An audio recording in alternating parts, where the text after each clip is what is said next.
एक स्टेट में voter list में इतनी गड़बड़ी हुई कि सुप्रीम कोर्ट को इंटरवीन करना पड़ा। ये सिर्फ वेस्ट बंगाल की बात नहीं है, ये तुम्हारे वोट की बात।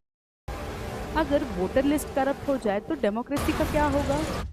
और अगर तुम्हें ये नहीं पता कि सुप्रीम कोर्ट इसमें इंटरवीन कैसे कर सकता है, तो आपका कॉन्स्टिट्यूशनल गवर्नेंस का एक पूरा चैप्टर अपने हाथ से निकल जा रहा है।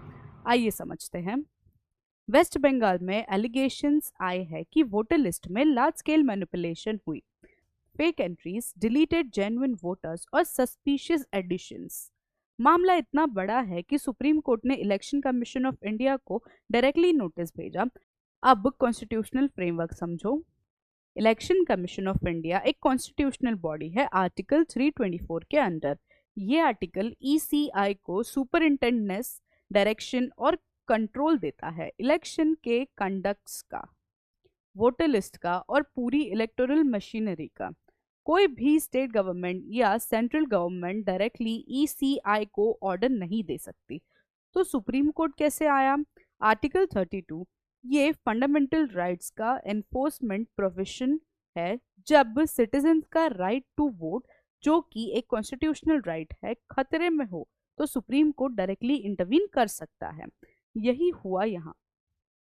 एग्जाम के लिए की पॉइंट्स। आर्टिकल 324 ईसीआई को ऑटोनोमस पावर देता है।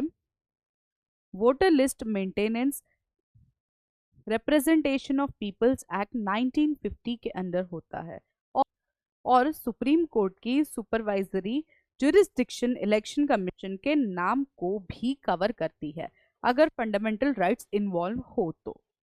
ये केस इलेक्टोरल इंटीग्रिटी और जुडिशियल ओवरसाइट दोनों एक साथ टच करता है। मेंस के लिए परफेक्ट टॉपिक। अब आपके लिए एक काम, कमेंट सेक्शन में बताइए कि आर्टिकल 324 का और आर्टिकल 32 का इस केस में क्या रोल है।